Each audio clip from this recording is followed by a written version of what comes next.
নমস্কার বন্ধুরা, আমার স্বাদের রান্নাঘরে আপনাদের সবাইকে স্বাগত। আজ অনেক দিন পরে ভিডিও করছি। আজকে আমি পালং পরোটা আর ছোট আলু দিয়ে নিরামিষ আলুর দম করে দেখাবো। আমি প্রথমে পালংগুলো ভালো করে বেছে ধুয়ে নিয়েছি। ধুয়ে মিক্সিতে আমি পেস্ট করে নিয়েছি। পেস্টটা হয়ে গেছে। তারপরে আমি দেখুন ছোট চামচে 2 চামচ জিরের গুঁড়ো দিয়েছি আর গোলমরিচের গুঁড়ো দিয়েছি। দিয়ে আমি আরেকটু মিক্সিতে ঘুরিয়ে নিয়েছি। এবার আটা বা ময়দা আপনারা যেটা খান, আমি আটা নিয়েছি। আটা নিয়ে আটাতে নুন দিয়ে এবং সামান্য তেল দিয়ে আমি ময়ান দিয়ে নিয়েছি। ভালো করে আটাটাকে মাখতে হবে যাতে পরোটাটা একটু ক্রিস্পি হয়।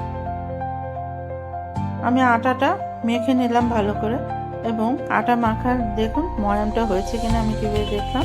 এইভাবে যদি জড়ো হয়ে যায় তাহলে বোঝা যাবে ময়ামটা ভালো করে হয়ে গেছে।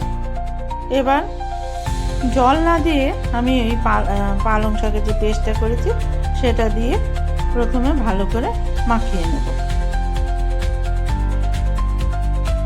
দেখুন আস্তে আস্তে করে আমি মাখিয়ে নিচ্ছি। এটাতে একদমই জল লাগে না। পালং শাকটাকে পেস্ট করলে অনেকটা লিকুইড হয়। আমি জল ছাড়াই পেস্ট করেছি। তারপর মিক্সির বাটিটা যদি জল লাগে, মিক্সির বাটিটা ধুয়ে যে জলটা হয় সেটা দিয়ে মাখলে হয়ে যায়। দেখুন আমার আটাটা মাখা হয়ে গেছে। এবার এটিকে আমি ঢেকে রেখে দেব। ঢেকে খানিকক্ষণের জন্য রেখে দিলাম।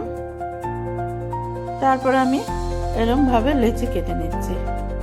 যেহেতু পরোটা একটু বড় করেই লেচিগুলো করেছি। এবার আমি পরোটাটা বেলে নেব।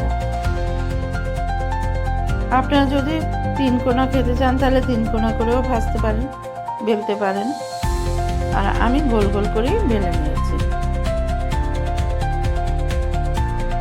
এপিট ওপিট করে সেঁকে তারপরে আমি তেল দিয়ে ঘুরিয়ে দিয়েছি।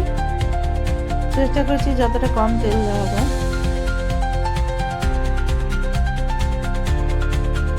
পরোটাটা যদি কেউ আপনারা না করে থাকেন, একবার করে দেখবেন, খেতে খুব সুন্দর হয়।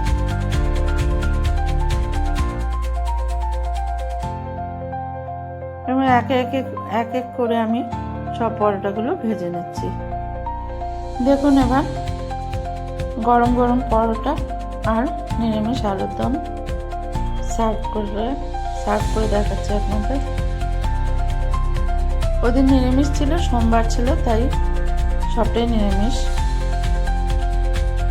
আজকে ভিডিওটা অনেকটা বড় হয়ে যাচ্ছিল, তাই জন্য আলুর দমটা দেখানো হলো না। আর পরবর্তী ভিডিওতে আমি আলুর দমটা আপনাদের দেখিয়ে দেব। আপনাদের কাছে রিকোয়েস্ট রইল, পরোটাটা একবার করে খেয়ে দেখবেন। খুব সুস্বাদু হয় খেতে, দারুণ মজা হয়। গরম গরম আলুর দম দিয়ে এই পরোটাটা শীতকালে একদম জমে যায়। দেখুন কতটা নরম হয়েছে, আর দেখতেও খুব সুন্দর লাগে। সবুজ, একদম সবুজ রঙের হয়।